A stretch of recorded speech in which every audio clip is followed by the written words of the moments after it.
घोळ काय आहेत, मराठी शाळा ठरवून कशा मारल्या जात आहेत. गेले 15 दिवस आम्ही माहीमच्या ज्या शाळेसाठी भांडतोय, तुमच्यातल्या काही जणांनी पाहिलं असेल, ती शाळा ठरवून मोडकळीला आणली गेलेली आहे. चंद्रशेखर प्रभूंना आम्ही त्या दिवशी घेऊन गेलो. त्याने आम्हाला बैठक झाल्यावर सांगितलं की या शाळेच्या जागेवर 40 ते 60 मजल्याचा टॉवर जर उभा राहिला तर 1400 कोटी रुपयांचा सगळा व्यवहार आहे.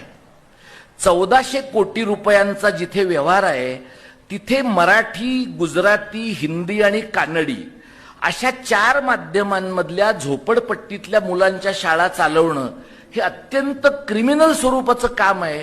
असं जर महापालिकेच्या लोकांना वाटलं तर आपण त्यांना कसा दोष देणार? कारण त्यांच्याही घरी पाकिटं गेलेली आहेत, त्यांच्याही घरी पाकिटं गेलेली आहेत. प्रश्न असा आहे की एकाच भागातल्या 2 शाळा 8 ते 15 दिवसामध्ये एक 2 वर्षामध्ये पाडल्या जातात. एखादा प्लॉट पूर्णतः रिझर्व करून 40 आणि 60 मजल्याच्या 2 इमारती उभ्या राहतात आणि त्या इमारतींमधल्या फक्त 11 खोल्या शाळेसाठी दिल्या जातात, ज्या आज दिल्या आहेत. पण जसजसे तिथे नवश्रीमंत राहायला येतील, त्याच्यातही पुन्हा जैन मारवाडी राहायला आले तर त्यांना मुलांच्या डब्यात चुकून नॉनव्हेजचा वास आला तर त्यांचा धर्म बाटेल आणि त्यामुळे मग त्या 11 खोल्या सुद्धा पुढच्या 4-5 वर्षामध्ये गायब होतील. हे जर आपल्याला कळलं नाही तर हिंदी सक्तीच्या प्रश्नाकडे, मराठी शाळा मारून टाकण्याच्या प्रश्नाकडे, संच मान्यतेतनं शिक्षक घालवण्याच्या प्रश्नाकडे आणि 20 मुलांच्या खालची शाळा बंद करणं आणि तथाकथित क्लस्टर शाळा आणण्याच्या प्रश्नाकडे आपण सुट बघायचं बंद करू. आपण सुट बघतोय. मंत्रालयातल्या 4थ्या मजल्यावरचे आणि 6व्या मजल्यावरचे बदमाश मात्र कॉम्प्रिहेन्सिव्हली सगळं पाहतात, ते समग्रपणे पाहतात. कारण त्यांना 82 ते 90 या काळामध्ये दक्षिण मध्य मुंबईतल्या गिरण्यांच्या जमिनी सापडल्या, ज्यातनं त्यांनी अब्जावधी रुपये कमावले.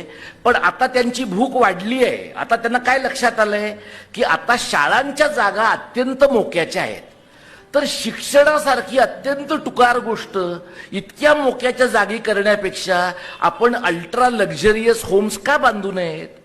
आणि गिरण्या तर दक्षिण मध्य मुंबईतच होत्या. त्यांच्या सुदैवाने मराठी शाळा दहिसरला पण आहे, मुलुंडला पण आहे आणि मानखुर्दला पण आहे. त्यामुळे जे कोणी आपल्या समाजामधले लोक 3ऱ्या भाषेच्या सक्तीबद्दल आजही मूग गिळून आहेत, त्यांना जर जनाची नाही मनाची लाज वाटत असेल तर त्यांनी लक्षात घेतलं पाहिजे. आज तुम्ही हिंदीबद्दल बोलणार नाहीत, उद्या तुम्हाला मराठी शाळांबद्दल सुद्धा बोलावं लागणार नाही. इतकी भयानक वेळ पुढच्या 5 वर्षांमध्ये येणार आहे. आणि याच्यामध्ये तुम्ही लक्षात घ्या, जे बदमाश आहेत त्याच्यात गुजर मारवाडी व्यापारी आहेत, पण मराठी लोक संत नाही आहेत. सगळे प्रशासकीय अधिकारी वॉर्डच्या लेवलपासून मराठी आहेत, झेडपीच्या लेवलपासून मराठी आहेत आणि हे सगळे यातले बहुतांश लोक विकले गेलेले किंवा डरपोक असल्यामुळे या लोकांना या पद्धतीनं शाळा बंद केलेल्या चालतंय. म्हणजे 3ऱ्या भाषेच्या सक्तीमुळं मुलांची मिश्र भाषा कधी येईल आणि मराठी ही हिंदीची पोटभाषा कधी होईल हे कदाचित 10 वर्षात होईल. पण तेवढी 10 वर्ष सुद्धा ती शाळा बंद पाडायला सरकार थांबेल अशा समजामध्ये कृपया राहू नका. इतक्या गंभीर परिस्थितीमध्ये आता आपण आहोत.